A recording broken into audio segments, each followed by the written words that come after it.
Hello and welcome back to the readings of my just-in-time atomic essays. That's what they are.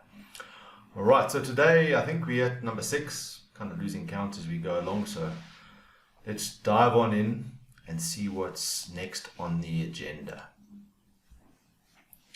The title of today's article is "There Are No Solutions, Just Trade-offs," and it was published on the 8th of June 2021. The heading contains the words of well-known economist Dr. Thomas Sowell. Sowell suggests that life is a series of trade-offs. However, most of the time, you are not conscious of the trade-offs that you're making. You think you are making decisions, but you're actually making trade-offs. There's no better representation of this than the accounting profession and how it records business transactions. Mechanically, there are always two transactions to ensure that the books balance, debits and credits. These are the actors in this game of balancing the books. Form of trade-off. Another business trade-off example is when a business offers credit to its customers. This may increase the sales in the short term, but will likely reduce the cash flow that comes from sales because the payment is delayed. So again, there's this trade-off. For every transaction, there's an equal and opposite transaction, said by some accountant at some stage. So a business may borrow money to acquire assets, thus increasing the fixed expenses and the operating leverage via the interest expense. The trade-off is the potential for more sales and increased profits, unfortunately losses too, if the sales growth doesn't materialize. Again, we see this trade-off between growth and risk that come hand in hand, if you want. So trade-offs are not only the domain of accounting and the business world, they are also central to each one of us in our daily lives. And if we look at this through the lens of leaders, we recognize that they must make these trade-offs as well.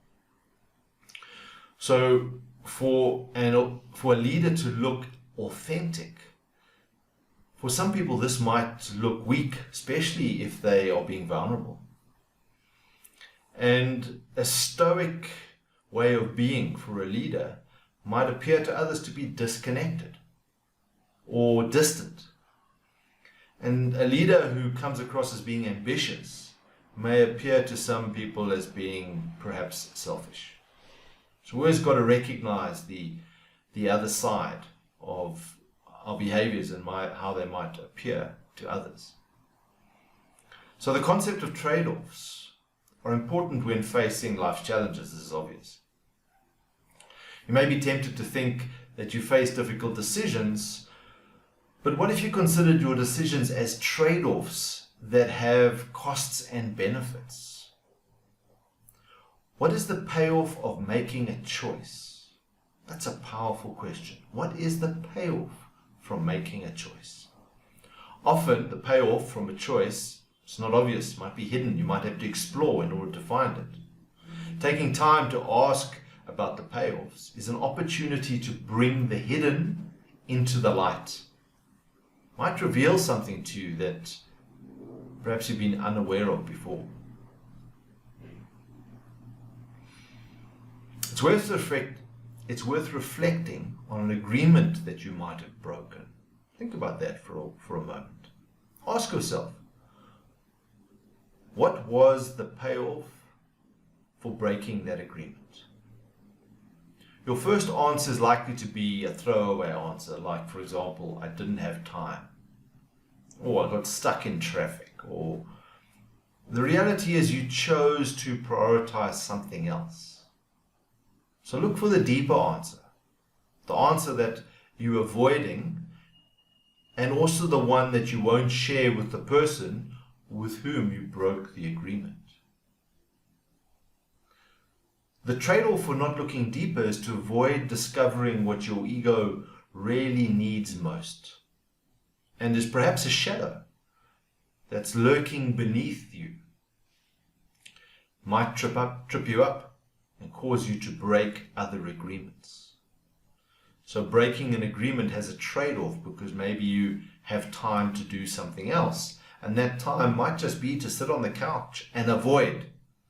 And avoidance could be what the ego needs. Thank you for listening. I like this subject. I like the subject of trade-offs, because I see them in my life all the time. If I choose to do one thing, it's because I'm choosing not to do something else. And there's an opportunity cost, and there's a fork in the road, and well, I walked this pathway, but what have I lost out by not walking another pathway? And I've always found that asking myself, what's the payoff and what's the cost based on this trade-off, reveals things in my decision making that sometimes I can be unconscious about. So thank you for listening. We'll see you on the far post.